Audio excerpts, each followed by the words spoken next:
அஞ்சனானந்தனம் வீரம் ஜானகி சோகநாசனம் கபீஷம் அக்ஷஹந்தாரம் வந்தே லங்காபயங்கரம்.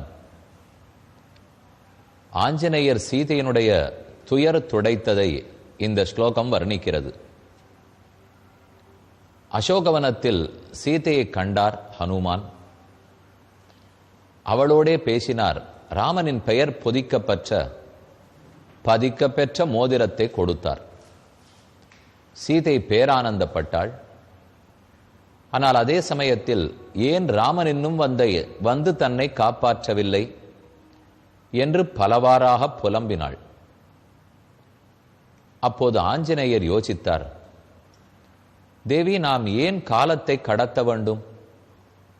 நான் இனி திரும்ப போய் ராமனிடத்தில் செய்தி சொல்லி படை வீரர்களை திரட்டி கொண்டு இங்கு வந்து சண்டையிட்டு உன்னை காப்பதை விட தேவரீர் அடியனுடைய முதுகில் அமர்ந்து கொண்டால் அடியேனே தோள்களிலும் முதுகிலும் தூக்கி கொண்டு போய் தேவரீரை ராமனிடத்தில் சமர்ப்பித்து விடுகிறேன் என்று கூறினார். ஆனால் சீதை அதை மறுத்து விட்டாள். நான் வேறொரு ஆடவனை தொட முடியாது என்றும், அரக்கர்கள் துரத்தி வந்தால் என்னை எங்கு வைத்துவிட்டு சண்டையிடுவீர்? பயத்தில் நான் கடலில் விழுந்து உயிர் விட்டாலும் விடுவேன் என்றும் பலவாறாக மறுத்தாள். ஆனால் இவையெல்லாம் அவள் மறுத்ததற்கு உண்மையான காரணங்கள் இல்லை. மேலும் உண்மை காரணத்தை அவளே கூறுகிறாள். ஒரு குரங்கு இக்கரையிலிருந்து அக்கறைக்கு கொண்டு போய் விட்டுவிட்டால் நாளை உலகம் என்ன சொல்லும்? ஆரோர் அரக்கனாம் சீதையை கொண்டு போய் சிறை வைத்தான், வேறொரு குரக்கனாம் சிறை மீட்டு கொண்டு போய் விட்டுவிட்டான். இதில் மனைவியை காப்பாற்றினான் ராமன், அவனுடைய பங்கு என்ன? ஒரு கணவனன்னோ மனைவியை காக்க வேண்டும்? ராமன் தான் உலகத்துக்கே காப்பாளன்.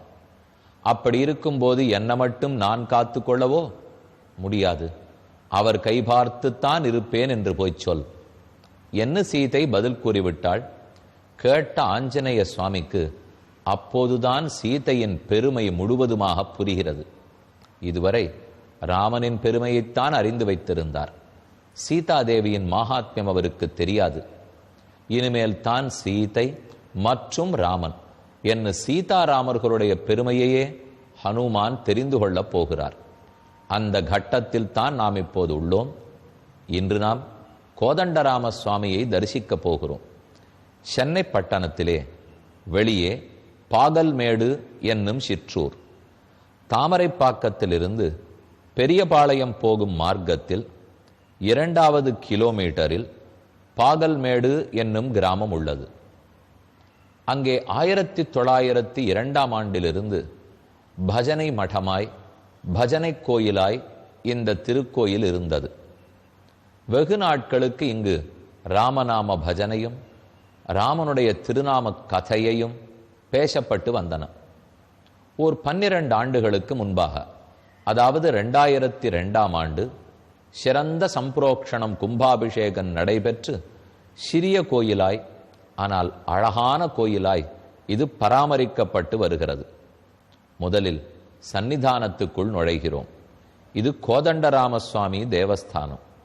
மூலவர் ராமர், உற்சவர் ராமர் உள்ளார். அவர் தவிர ஆஞ்சநேய சுவாமி அத்தியுதமாக பலிபீடத்துக்கு அருகிலேயே எழுந்துருளி உள்ளார். முதலில் பலிபீடத்துக்கு அருகே வணங்கிக் கொள்ளுகிறோம். அடுத்த ஆஞ்சநேய சுவாமி சிறந்த கீர்த்தி உடையவர்.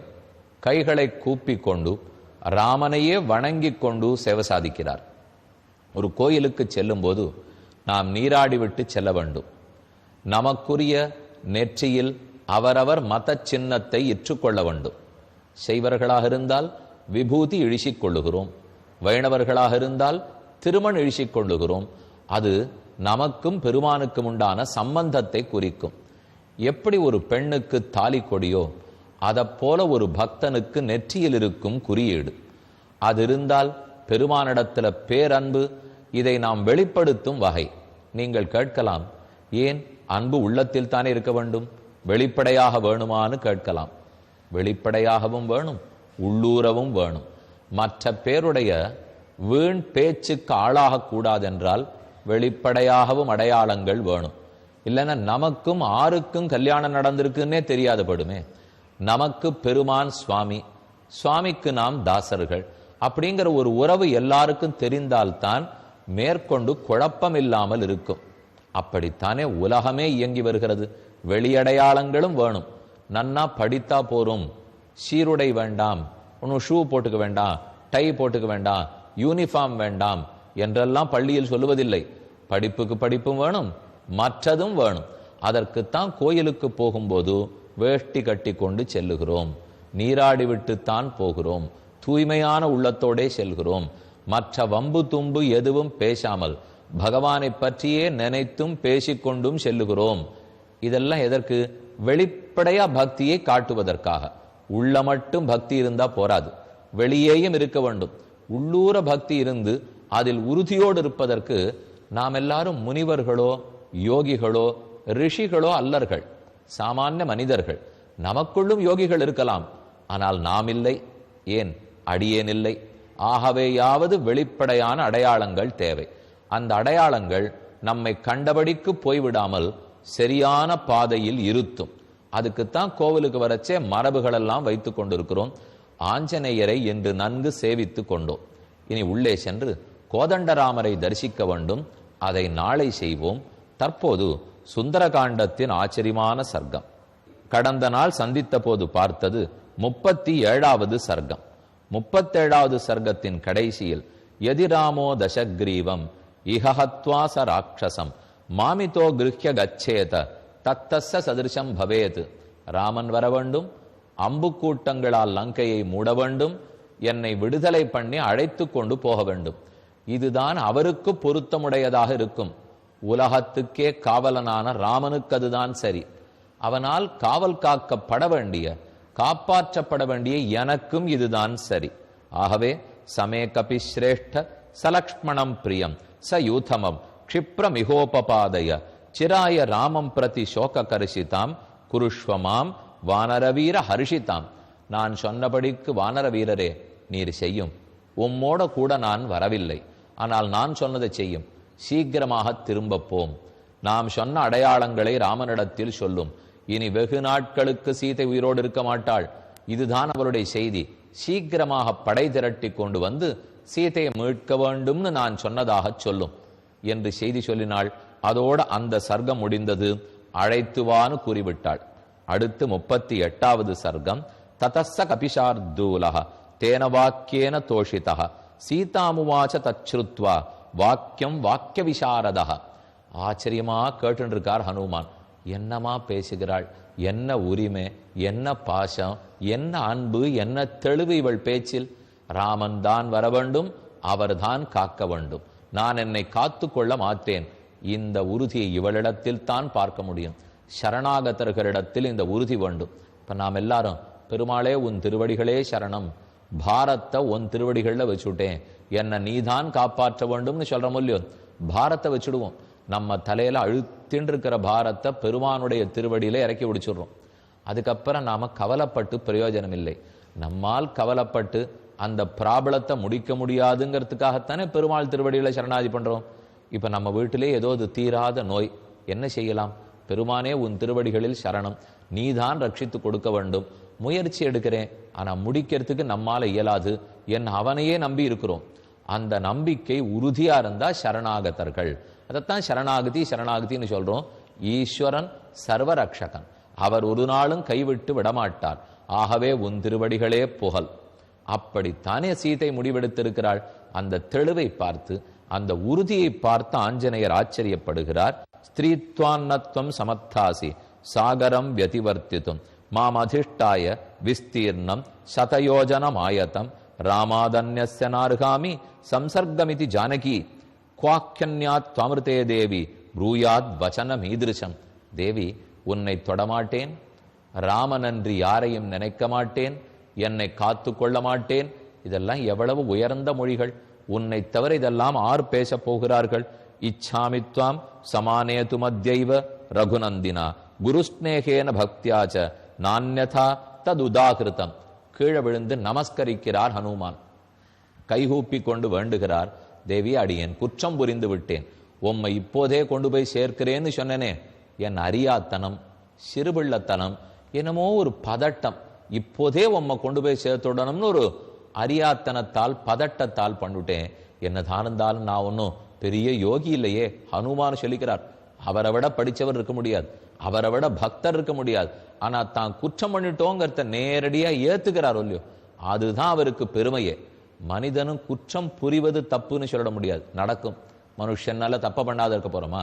ஆனா பண்ண தப்பை ஏத்துக்காத இருக்கோம் பாருங்க, அதுதான் அதை விட பெரிய தப்பு.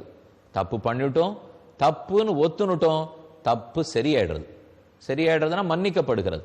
ஆனா தப்ப பண்ணிட்டு அதை ஏற்றுக்கொள்ளாமல் அந்த தப்பையே சரின்னு நிரூபிக்கிறதுக்காக மேல மேல தப்பு பண்றோம் பாருங்க. ஒரு பொய்யே, நான் பொய்யே சொல்லலே, உண்மைதான் பேசினேன் அப்படின்னு பிடிவாதம் பிடிச்சால் அந்த பொய்யை மறைக்கிறதுக்கு அப்புறம் 4 பொய் சொல்லணும் இல்லையோ. இதுக்கு அந்த ஒரு பொய்யோட தப்போட போலாமே. அதைத்தான் ஆஞ்சநேயர் தெளிவா தெரிஞ்சுட்டு இருக்கார். சொல்லிட்டோம், தப்பா போச்சு, தப்புன்னு சீத்தை சொல்லிட்டா ஒத்துணுட வேண்டிதானே. என்ன கைகூப்பினார். யதினோத்சஹசேயாத்தும் மயா சார்த்தம் அனிந்தித்தே அபிஜானம் பிரயச்சத்வம் ஜானியாத் ராகவோஹியத். தேவரீர், அடியேன மன்னித்தருள வேண்டும்னு வேண்டிக் கொண்டார். இதம் சிரேஷ்டம் அபிஜானம் ப்ரூயாஸ்துவம் து மம பிரியம் சைலஸ்ய சித்திரகூட்டஸ்ய பாதே பூர்வோத்தரே பதே. நான் போய் உன்னை கண்டுவிட்டேன்னு ராமனிடத்தில் சொல்லுகிறேன். ராமன் நம்புவானோ? ஹனுமார் நினைக்கிறார். இப்ப சீதை உடனே, எனக்கும் ராமனுக்கும் மட்டுமே தெரிஞ்ச ஒரு கதை, அது நடந்தது சித்திரகூடத்தில் மந்தாகினி நதிக்கரையில் நடந்தது. அந்த ஏகாந்தமான கதையை ஹனுமானே உமக்கு சொல்றேன். யாருக்குமே அந்த கதை தெரியாது. நீர் போய் இந்த கதையை ராமனிடத்துல சொன்னால் அப்ப நான் தான் உனக்கு சொல்லி இருக்க வேணும்னு தெரிந்து கொள்ளுவார். என்னை நீ பார்த்திருக்கிறாய்ங்கிறத நம்புவார். இன்னொரு கதை கூறுகிறாள். காக்கை அசுரன் ஒருத்தன் காக்கை வேடம் எடுத்துக்கொண்டான். பிராட்டியினுடைய திருமார்பில், சீதையினுடைய திருமார்பில் அலகால் கொத்தினான். ரத்தம் துளித்தது. 2 முறை சீதை ஓட்டி பார்த்தாள். ஆனா காக்கை ஓடுவதாக இல்லை, வேறு வழி புரியவில்லை. அருகே தூங்கிக் கொண்டிருந்த ராமனை துயில் எழுப்பினாள் சீதை. ராமன் அப்போது உறங்கி இருந்தார். எழுப்பின உடனே ராமன் பார்க்கிறார். தர்பத்தை உச்சாரணம் பண்ணி பிரம்மாஸ்திரமாக்கி பிரயோகம் செய்தார். காக்கை அது துரத்தித்து காக்கு எங்கும் திருந்தோடி, ஆரும் காப்பாற்றாமல் போக, ஒருத்தரும் அடைக்கலம் கொடுக்காமல் போக, மறுபடியும் காக்கை ராமன் திருவடிகளில் விழுந்தது. சீதை அருளினாள், மன்னித்தாள். ராமனும் மன்னித்தான். காக்கை தலை தப்பிவிட்டது, உயிர் பிழைத்ததுன்னு கதை. இது லக்ஷ்மணனுக்கு கூட தெரியாத கதை. ஏன்னா ரொம்ப ஏகாந்தத்தில் சீதையும் ராமனும் மட்டும் இருக்கும் போது நடந்த கதை. அந்த கதையை ஆஞ்சநேயரிடத்திலே, இப்பதான் நீ வேற்று ஆடவன், வேற புருஷன், உன்னிடத்துல ஒன்னும் பேச மாட்டேன்னு சொல்லிட்டு இருக்கா. ஆனா தன் குழந்தேன்னு ஹனுமானை மதித்து, எப்பேற்பட்ட கதை. ஒரு கணவனும் மனைவியும் ஏகாந்தமா அந்தரங்கமாக அமர்ந்து பேசின்றிருக்கார்கள்னால் அதை 6 இடத்திலையுமே பகிர்ந்து கொள்ள மாட்டார்கள். ஆனா அப்படிப்பட்ட ஒரு கதையை சீதா மாதா ஹனுமானிடத்துல சொல்றார்னால் அப்ப நம்ம ஆஞ்சநேய சுவாமியினுடைய பெருமை என்னன்னு தெரிஞ்சுக்கணும். அவர்கள் 2 பேரிடத்திலையும் எவ்வளவு ஒரு அபிமானத்தை, நம்முடைய பிள்ளை அப்படிங்கிற அபிமானத்தை அவர் பெற்றிருக்கிறார். அப்ப நாம செய்ய வேண்டியது, அந்த அபிமானம் பெற்ற சீதையின் அருளுக்கு பாத்திரமாயிருக்கிற ஆஞ்சநேயர் திருவடியை பற்றினுட்டோம்னால் தன்னடையே நமக்கு அனைத்து கஷ்டங்களும் விலகும்.